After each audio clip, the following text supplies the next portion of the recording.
که یک کپی هم تو کتاب داریم نوشته حافظ‌ابروی خافیه، تایید شده.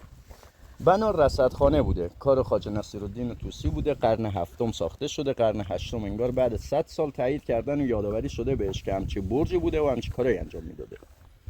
که یک کپی نوشته حافظ‌ابروی خافی داریم تو کتابخانه ملکه. تو این کپی نوشته قریه رادک، خواجه نصیر آنجا برجی بوده است که 12 دریچه داشته است، در هر برجی که ماه نشده از یک دریچه میمونده از قریه. این هم همون کپی قرن هشتمش. حالا یک دو سه تا کپی دیگه هم تو لندن داریم که آقای مهندس آریان رفتن همونا رو هم عکس گرفتن. یک کتاب کوچیک اینجا داریم تو اون چاپ شده. آریان رو بنا از نظر جغرافیایی در مدار 37 درجه زمین قرار داره که همچی کارهای ارائه میکنه. یک اینجا در شرق، یک در غرب مراغه. اینا هر دو تا کار خواجه نصیرالدین طوسیه، هر دو تا هم دقیقاً در یه راسته، همین خط وسط این با یکی مراغه توی یه راستا قرار داره. حالا بیرون بنا 12 تا ضلع داریم بر مبنای 12 ما همین ضلعای پایین. تو هر ضلعی که رفته بالا 3 تا نیم ستون داده. شکافای مابین ستون هر کدوم 10 درجه بنا رو میده که 360 درجه رو مشخص میکنه یه دور کامل. الان این آفتابه ببخشید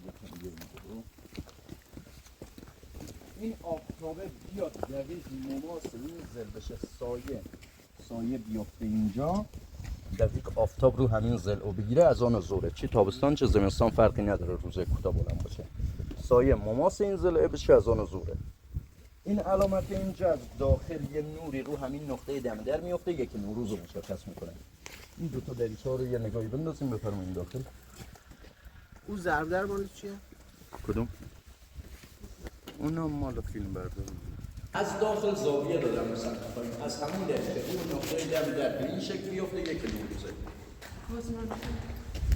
این مال همین حساب. میفته کجا فرمونی؟ رو زمین. همون نقطه دم. باز اگه سال کبیسه باشه، هر 4 سال یه بار کبیسه دیگه، از این نوره نصفش رو سردر میمونه، نصفش پایین میفته، سال کبیسه رو مشخص میکنه. این حالا اینجا در بسته بوده. شب یلدا یک دی طلوع آفتاب از اون در میزنه، از این در خارج میشه. این عکس روی جلد کتاب.